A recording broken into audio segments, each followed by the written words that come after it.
Part 2, Insufficient Factors of Altruism. Chapter 4, Altruism, Its Forms, Gradations, and Creativity. 1. No peace or survival without altruism. No human group can survive without a minimum of altruistic conduct among its members. If newborn infants were not cared for, they would die, and their death would end the existence of the group. This care is not always pleasant, and in many cases it brings no profit to those who perform it. A thoroughly egoistic person, devoid of love or sympathy, would prefer to be free from such burdensome duties. But such freedom, universally practiced, would lead to the extinction of the group. The increase of childless marriages in our time has already resulted, in most of the Western societies, in a stationary population, and in many cases, a declining population. Egoistically inspired, the practice of freedom from burdensome childbearing and the care of children is already bringing the Western world to the brink of suicide. Similarly, without a minimum of altruism, all the sick, incapacitated, and aged members of a group would soon die. For a thoroughgoing egoist, there is no reason to engage in such an unpleasant activity as the care of the aged and infirm. Only love, sympathy, and compassion can motivate it. Hence, a society consisting of only thoroughly egoistic members could not survive. Likewise, no peaceful or creative society could be made up of wholly egoistic members. Devoid of mutual sympathy and a sense of duty, they would be engaged in an incessant struggle, now mild, now sharp and bloody. Suspicion, distrust, and mutual plots would flourish. Bellum optimum contra omnes would be the rule. A peaceful, harmonious, and creative society can only exist when its members possess at least a minimum of love, sympathy, and compassion, ensuring mutual aid, cooperation, and fair treatment. Under these conditions, its members are united in one collective we, in which the joys and sorrows of one member are shared by others. In such a group, a member is not an isolated atom, but a vital part of a creative community. In such an atmosphere, duties are performed gladly, burdens are borne easily, life is lived meaningfully, and serenity and peace of mind tend to prevail. These self-evident truths are mentioned because in our days they are all too frequently forgotten. Most of the plans discussed in the preceding chapters barely mention an increase of altruism as a condition of lasting peace. Implicitly or explicitly, they put their trust in some specific remedy which is supposed magically to create a harmonious society out of a gang of murderers and double-crossers. 2. Definition, forms, and gradations of altruism. Without any pedantic definition, through our own direct experience, we know what constitutes love or altruism. In most cases, we can unerringly point out what kind of conduct is altruistic or egoistic, and we instantly recognize the sublimity of a given act of altruism or the callousness of an observed act of selfishness. The Roman law gives the following formula of the minimum of altruistic conduct. Translation: do good to others, harm no one, and render to each his own. Exercise your legal rights and perform your legal duties when they do not harm anyone else and when they do not violate the rights and duties of others. Such is the essence of marginal altruism, slightly above the purely legal conduct prescribed. It is marginal because, with the exception of not harming anyone, it is confined within the limits of the obligatory legal conduct by various punishments prescribed for its violation. Such a legal conduct is neither egoistic nor clearly altruistic. It does not contain any elements of love or generosity.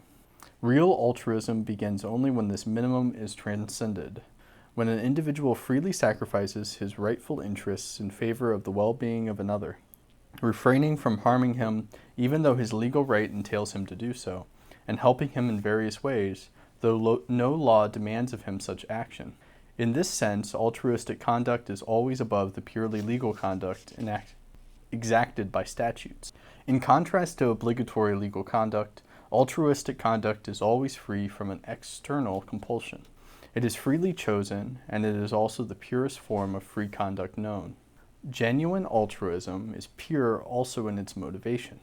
Altruistic actions are performed for their own sake, quite apart from any considerations of pleasure or utility. Aristotle and Cicero already clearly distinguished true friendship, altruism, from pseudo-friendships motivated by the anticipation of pleasure or profit. Real friendship is an absolute end in itself.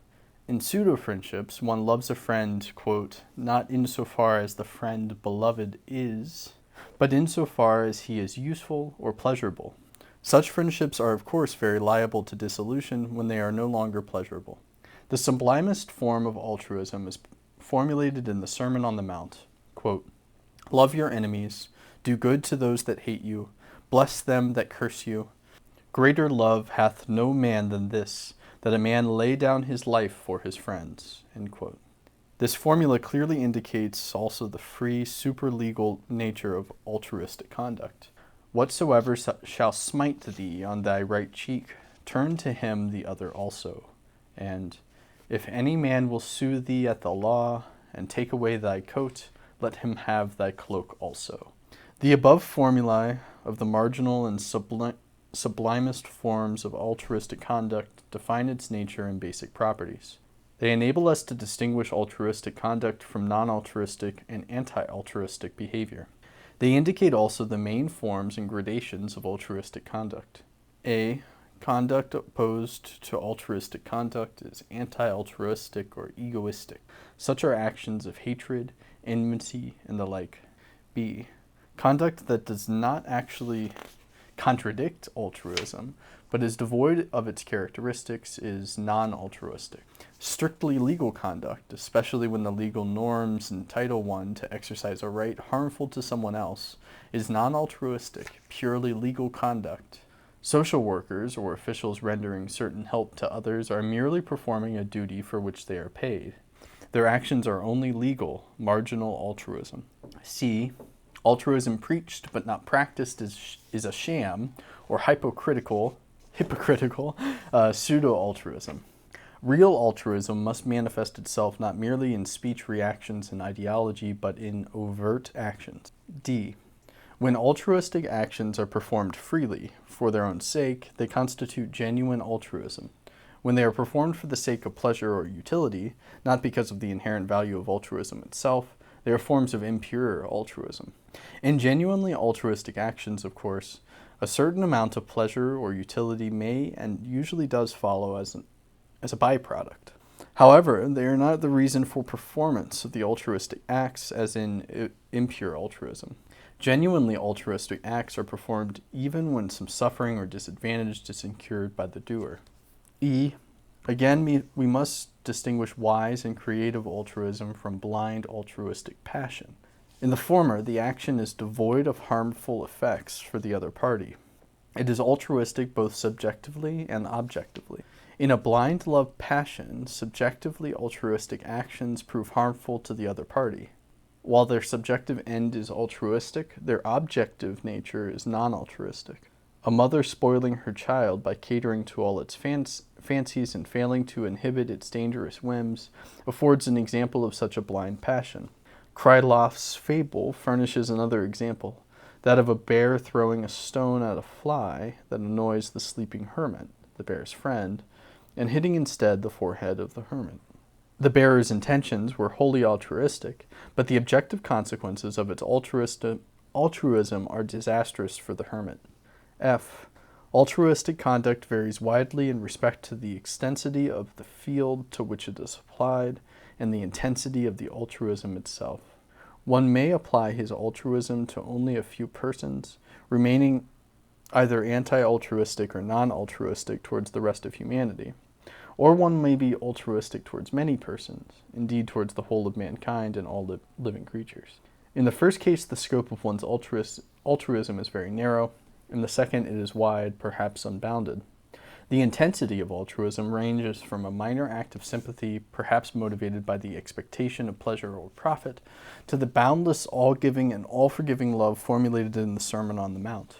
Between these poles, the intensity assumes many specific forms, as is suggested by the following terms: friendliness, kindness, benevolence, compassion, loyalty, devotion, respect, admiration, reverence, adoration, and infatuation. The duration of altruism varies from a short time to an indefinitely long period of altruistic conduct. G. The foregoing aspects of altruism permit a rough but valid gradation of persons and groups according to the magnitude, purity, duration, and intensity of their altruism. At the top of the scale of altruists are the persons the scope of whose love is widest, being coterminous with the whole universe and God, the intensity of whose love is highest, whose love is wisest and most creative, and whose acts are motivated only by love itself, continuous and durable. The greatest altruists of humanity, such as Buddha, Jesus as a man, and Saint Francis of Assisi, represent the highest type of altruists. They were free from anti-altruism and largely from non-altruism. They loved even their enemies. Their sphere of love was unlimited. Their love was most intense. Their altruism was of the most creative, wisest, and purest type. At the bottom of the scale stands a person imbued with intense hatred, embracing the widest possible scope, devoid of altruism towards anyone or anything. Satan is often depicted as an anti-altruist, endowed with unlimited hatred. In between these poles of love and enmity, there are numerous intermediate types. We all know persons who intensely love their family and their own little group, hating at the same time many persons and groups, and remaining callously indifferent towards the rest of humanity. All who thus limit their love to their own group, their friends, their family, their religious group, their trade union, their nation, or their political party, regarding the rest of the world as mere instruments for the advantage of themselves and their group, belong to the type of intra-group altruists and extra-group egoists. There are many who seemingly love all humanity without intensely loving any individual. Their love of humanity is so slight, costs them so little, and is so little practiced that it is closely akin to non-altruistic indifference. Being neither hot nor cold, they occupy the borderline between the egoists and the low-grade altruists. Then there are many whose conduct is limited to the confines of the legal norms, rarely transcending these in the direction of a real altruism. They are law-abiding persons. As such, they feel self-righteous, regarding themselves as honest and solid citizens. Their conscience is at rest even when they demand the pound of flesh they are entitled to by law, foreclose a property mortgage, beat their slaves or serfs, and so on. Such Scrooges are on the borderline between altruistic, non-altruistic, and anti-altruistic persons. 3. Varieties and methods of creative altruists. The Hindi system of yoga distinguishes 3 main varieties of yogi and 3 ways of achieving union with the Absolute, or realizing man's own dignity and capacity for supreme love. Karma yoga, leading to the goal through unselfish work performed incessantly for the benefit of all human beings and other living creatures amidst whom a yogi lives. Such a yogi does not become a hermit or ascetic, priest or monk. He achieves his purpose through his altruistic actions amidst the busy, throbbing life of everyday world. Bhakti Yogi, or the path of devotion to and love for the Absolute, and hence in relation to all living creatures. Ordinarily, the Bhakti Yogi becomes a hermit or ascetic. As one of the first steps towards achieving love for the Absolute, he practices love for all living creatures and scrupulously refrains from harming them. Jnana Yoga, or the path of union with the Absolute through the highest creative activity in the fields of science and philosophy, religion and ethics, the fine arts, and so on, motivated by the purest desire of achieving union with the Absolute and of realizing the latent divinity within the yogi himself. The foregoing account of the great altruists and of the way of life which they have employed delineates fairly well the principal types and methods. Not only in the East, but also in the West, some persons have become great altruists through incessant deeds of love performed in the course of their daily work as laborers, peasants, teachers, doctors, and the like. Even such altruists as Saint Francis of Assisi did not retire to a hermitage, but lived and functioned in the heart of the busy workaday world. All normal human beings getting their living through honest work have a chance to practice the highest type of altruism, and many of them, in the most diverse callings, do so. Other examples of altruists are furnished by scientists engaged in work that benefits others, giving to it all their energies regardless of remuneration, and sacrificing for it their health and other utilitarian values. Sorry.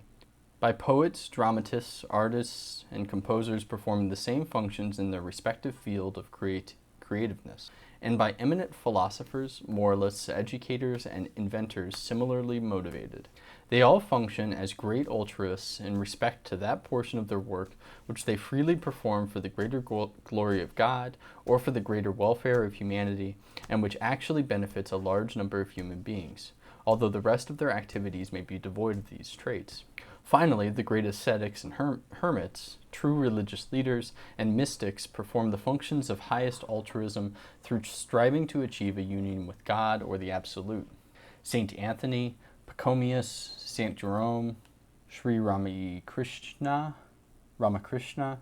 Saint Benedict, and other noted Eastern and Western ascetics, hermits, mystics, and founders of monastic orders, as well as genuine religious and moral leaders, have manifested their lofty altruism through this particular method, that of striving for a union with God and thus embracing in love the whole of humanity and the whole cosmos. To sophisticated Philistines, their conduct may appear to be egoistically centered on their own salvation. The Philistines are quite mistaken in such an interpretation.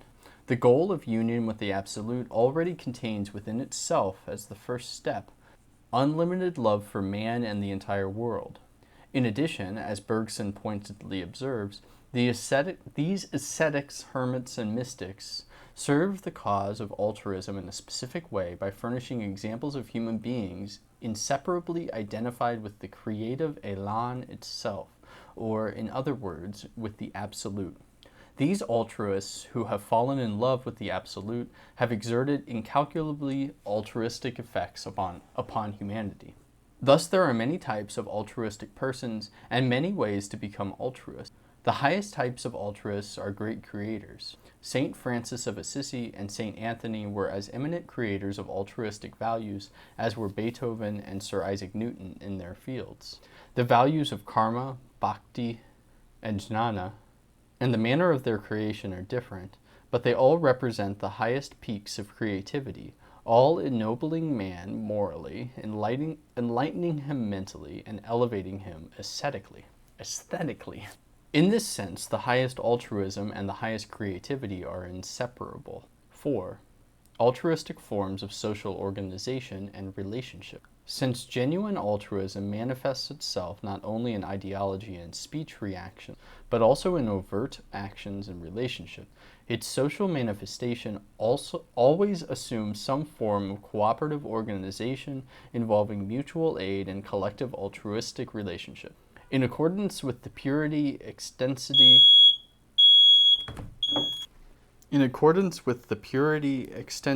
intensity, and wisdom of the altruism of the members, cooperative organizations range from a marginally altruistic type of organization to the most extensive, purest, and highest form of cooperation.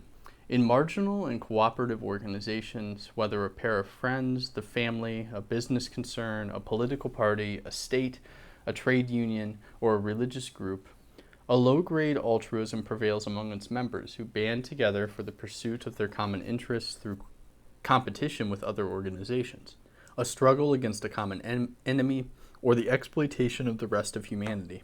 Though such marginal, low-grade altruistic cooperative groups vary widely in the extensity, intensity, purity, and wisdom of their altruism, they are all cooperative organizations existing for the purpose of competition with the outside world. In this sense, they all blend some in-group altruistic elements with extra-group non-altruistic and anti-altruistic elements. If cooperation within the group embodies certain altruistic values, competition in all its forms contains non-altruistic and anti-altruistic values. The members of a murderous gang, who by cooperating render to one another certain altruistic services, cooperative business firms, competitive sporting teams, and competitive educational, scientific, philosophical, ethical, and religious institutions. All such organizations exhibit this impure or mixed form of altruism in varying degrees. Only a cooperative organization free from every competitive element, with the widest scope for its altruism, and exhibiting the most intense, the purest, and the wisest forms of love represents the highest altruistic type.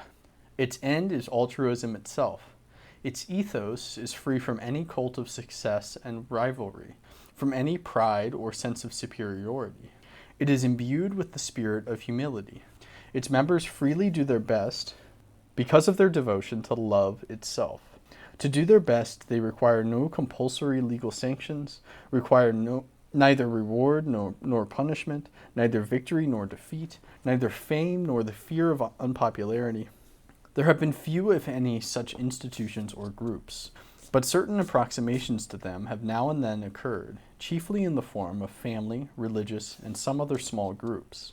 The majority of cooperative organizations have belonged to an intermediate type between the marginal and the highest form of altruism. The overwhelming majority have been nearer to the marginal type. Only a minority of social groups and organizations have approached the ideal type. 5. Conclusion.